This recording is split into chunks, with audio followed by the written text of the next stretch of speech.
You know, a lot of people, I think, resent Toby because she's a player. Right. You know, and Yeah, she's real smart. You know, and she's really wealthy. Yeah. And she's laid back. She doesn't. Do you ever hear her talk about that? I would not be able to tell she was a player. Right. Right. And, all right, Mr. Mike. All right. Okay. I can shut up. No, we're not. You're not shutting up. Contagious. You're going to talk, man. Okay. We're back on the record. It's May 20th. The glass is half full. How's that sound? Absolutely. I like that. The glass is half full. No question about it. Is it a wheel? We're on, yeah. Oh, okay. We're on. Well, we're back on. I remember the last time when we were talking, it was essentially about the fact that you're in school and that things are going well. And basically my thought was, let's go to the next step, which is, just like you said, the glass is half full.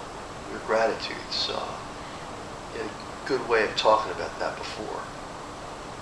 The floor is yours. Go for it. I think what had occurred during the course of my recovery, no matter what I went through, especially the stressors of school, it became so much easier to deal with all that when I just sat back for a few minutes and when I'm doing what I'm doing because I'm clean, I have my wits about me, and most of all I'm grateful and thankful to be alive and drug-free for a little bit over 4 years, and to smell the roses and to become appreciative of just having a second chance at life, because that's really the way I feel. I am being given a second chance to participate and be engaged in having a full life and reach my potential. Question. When you're struck with something that seems like it's an obstacle, that glass is half full thing is how you approach it. But talk to me about that, because I see that as a striking example of how you behave when something's like not perfect. How do you approach it? I think that's a good question. But the way I start that is to give me strength and a springboard. Number one, I look back to where I came from, which is I purchased and did heroin on the streets of Baltimore City, which is tough terrain regardless of who you are. And if I was able to survive that and then get clean, as I still am at this time today, what can I do? What's not possible? I'm invincible. Well, that's my cheer occasionally. Is that what you say? After a great test grade, which thank God there have been quite a few. And sometimes I'm not saying I'm arrogant, but there comes a time where you have to look at yourself and pat yourself on the back and go, I'm doing a good job. I'm doing okay. I'm working very, very hard. It's a great feeling. It's a wonderful feeling. And I know other people that I'm in class with, specifically a woman I'm friendly with that I study with, that does the same, goes through the same thing. She had a whole series of mortuary science tests and she worked very hard, and she was so happy and grateful that she got to the next level of mortuary science, which is an achievement in itself, that she was just overwhelmed with joy and gratitude that she was participating and reaching her potential. All these things I find are contagious. When you associate with people who are doing well, are succeeding, are reaching their goals, they want you to do the same. And they will help you. It's an unselfish kind of thing. It's very natural, I'm finding. People that are successful, and I found this in the program also, people I go to a medical professionals meeting of obviously medical professionals of high rank, and those are some of my biggest boosters. Those people that have gone through a lot to succeed, and they want to see me succeed. So what you're telling me, I hear you. You actually sit in the pleasure of the fact that you've accomplished something, as opposed to just simply saying, that's okay, it's, I was lucky or whatever, something silly which minimizes what your accomplishment was. You stay there with it for a minute and enjoy it. Enjoy the moment. Well, I do. It keeps me going, and I look, sometimes when I'm having a rough time, I look back upon all the courses I've taken and going, whoa, that was a tough one. Look how good I did there, because I have to go on that strength of my past performance. Because I think addiction, at least mine, tends to be so negative and such a negative psychological force that it draws you down.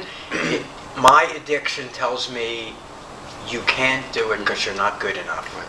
Well, so was there a time when you felt like I'm not getting, something's happening, I'm having test anxiety, something like that? I went through all that. How did you deal with that? Well, I went to the school has a psychologist that specializes in tests and study anxiety, and he clued me into a few traits that most people that suffer from that go through, and one is awfulizing and catastrophizing. Oh, I like those two words. Yeah, they're true.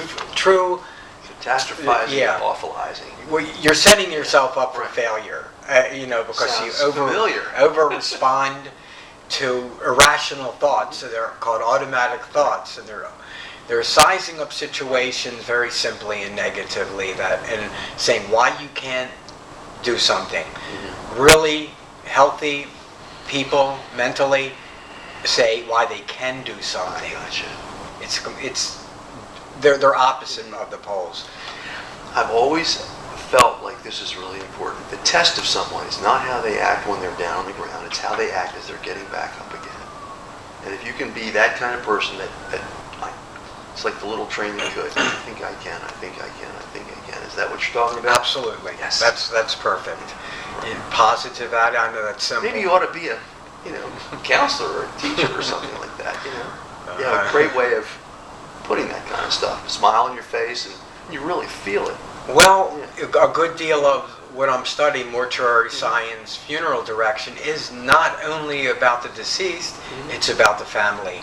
And people that are very emotional and sad and emotionally paralyzed, they don't want someone that's sad. They want to talk, and they want to talk to someone that is gracious and experienced and is friendly toward them and understands what they're going through. So a lot of the same traits and personality types are beneficial in both fields. It sounds like you're going to be good at it too. Because I hope so. You enjoy generating that kind of enthusiasm. It's a tough time for people. It's the toughest time. It's the toughest time of most people's lives, and they're looking for a steady hand of guidance. I gotcha. And I'm hoping that I can play a role in that and be very good at it, because I do care about people. Sometimes I can be very aloof, but I think that has a place too. But like most people, I'm complicated. Yeah, I was going to say. I'm a person. That we're talking about your potential work life. What about your personal life? What about relationships? What are you doing? Are you putting those on hold, or is there a relationship or something? Well, instead of, as an addict, I'm inclined to force things that shouldn't be forced, that you can't force, but I'm learning to let things unfold as on their time, not so much on my time, and to let it go and not to be so controlling. Things happen, and the best things happen to me or people in general, I think, on their time, not on my time. It's a little bit of spirituality, but when you relinquish control, I think much better things happen to you. So that's an optimistic viewpoint. It really is. Well, I'm simplifying a lot. We don't have time to go into more detail, but I think in terms of simplifying a complex... Well, at $500 an hour, I can go ahead and do some more of this. There you go. Well, getting it cheaper, but it's all the same. It's like the seventh step, or seventh tradition, pardon me. Throw $1 in the basket or not.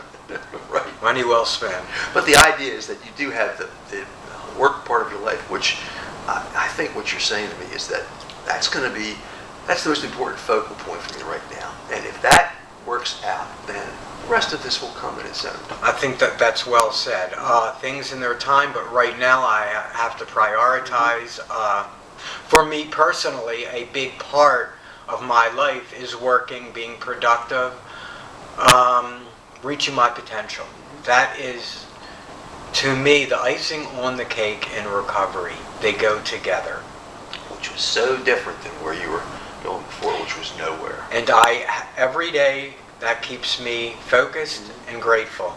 I remember how far I've come in 4 years, and it's a long, long way. And the past is my addiction. I don't have cravings. I think I've said that previously. And I don't know why, and I think I'm just so grateful. And I had suffered so much pain that I just don't want to suffer anymore. So I know I can never go back there.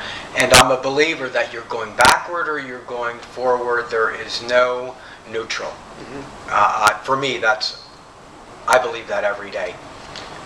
When you wake up in the morning, is there something that you do for yourself that's this positive thing? Or do you just simply let it happen, even then? I pretty much let the day unfold. But again, as soon as I wake up, it's what do I have to do for school today? I got you. You know, I have the schedule in my mind. That keeps me focused on it. I'll never fall behind that way. So yes, it's the priority. And I hear besides being sober. For relationships in there, it's going to get right in the way.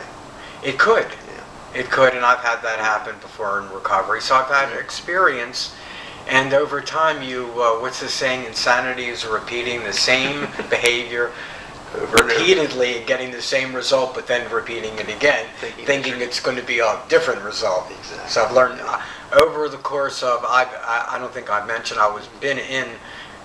going to meetings for 30 years and kept coming back and finally got 4 years. So I have learned that keep coming back. That's it. It's an amazing process. Yeah, and that's it really is. that's Just a big showing part. up. Yeah. But for you, I hear it's more than showing up. I mean, you're really doing not just the I'm here each day. I mean, you got stuff going on all the time, man. You have friends, more than one friend that you have time with, that you spend time with, that you talk to, that you share your feelings with. Yeah, I have wasted so much time in my life, squandered opportunities that today I'm trying to live every moment like it's my last. I don't want to waste any time. I'm busy from the time I wake up to the time I go to sleep. The average day for me is 12 to 15 hours, and it feels great. And I can't express how life is beyond my wildest dreams. And I'd have regrets that I wish I hadn't achieved some things earlier in life, but I had to go through what I had to go through, and I like the person I am today. I mean, there's plenty of room for improvement. I have a very cavalier, devil-may-care attitude, but it seems to work, and the people that know me well understand that's the way I am. No question about that. Well, I think that's all we need to do today. Okay. Yeah, we got lots we can do, but Yeah. we're going to go for a walk. That sounds great. Sounds great. It's to another meet you, thing man. I like to do. All right. Well, thanks, man. I appreciate it. You know, that was good too. Thanks. You're sad. Absolutely, man. Yeah. The key to that one is to, there are advanced skills they talk about, right?